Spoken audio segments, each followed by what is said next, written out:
العقليه دي ودتني من انسان ما عندوش اي ثقه في نفسه، بيكره حياته، ما بيشتغلش على اهدافه، وكان بيعرق وهو بيكلم البنات لانسان عنده ثقه في نفسه وبيشتغل على اهدافه وما بيعرقش وهو بيتكلم مع بنات. دي قصه بجد حقيقيه.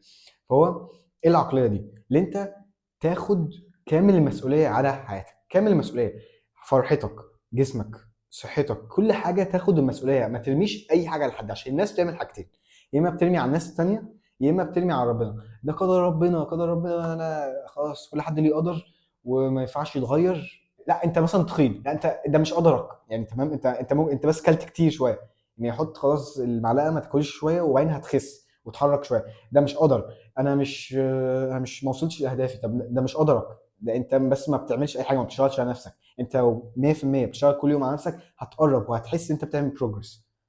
فالناس بجد ترمي يا اما على ربنا يا اما على ناس تانية، والناس التانية كمان. انا مامتي ما بتعملش اكل كويس فعشان كده ما بروحش الجيم، وما باكلش صح. طب ما هو انت ممكن تقول لها تعمل اكل كويس، يعني هي ما بتفحقش الاكل يعني. فبطل ترمي على الناس التانية، عشان انت لما بترمي على الناس التانية انت كده ما بتاخدش مسؤولية، وانت ما بتاخدش مسؤولية انت كده بتضيع قوتك.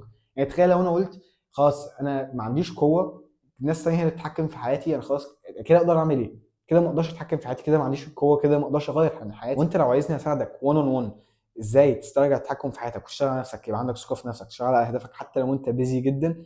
عشان انا عندي 18 سنة وبعرف اشتغل على اهدافي 100%، بعرف ابالانس المدرسة، اي بي دبلومة، اعمل فيديوهات كل يوم، وكمان اشتغل على اهدافي واعمل اونلاين بزنس، عشان دي من احلامي بصراحه. فانا هقول لك ازاي بالظبط تعمل كده لو انت عايز كده، لينك في الديسكربشن. وعايزك تفتكر الحاجه دي من سبايدر مان، انت اكيد اتفرجت على سبايدر مان. هو في حد قال with great power comes great responsibility. اقلب بقى دي with great responsibility comes great power. انت لو عندك العقليه دي فعلا حياتك هتتغير. انا كنت بقول لنفسي المدرسه، ما عنديش وقت، الاكل في البيت مش كويس، ناس بتعمله لي مش كويس ومش عارف ايه، وكنت مفيش حاجه بتتغير في حياتي، كنت برضو في نفس السيتويشن المقرف، ما عنديش اي تحكم، ما عنديش اي ثقه. فهو غلطه مش غلطه الناس، هي غلطتك انت.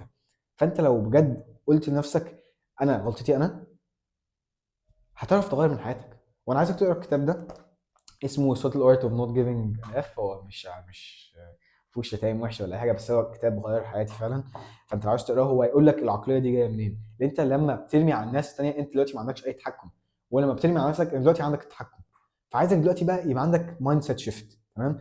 اللي انت تروح من انسان عقليه ضحيه كده، ما يحبش حياته، فاكر الناس هي اللي بتاذيه، لانسان عنده تحكم، بيقول لنفسه ماشي انا ما عنديش وقت، مش هنام غير لما اعمل الحاجات دي.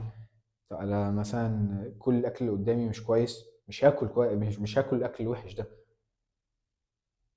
هتعرف تتحكم في حياتك وهتعرف تحسن من نفسك لو انت عندك العقليه دي. عمرك ما يبقى عندك العقليه الضحيه، عشان دي اوحش عقليه، اضعف عقليه فعلا.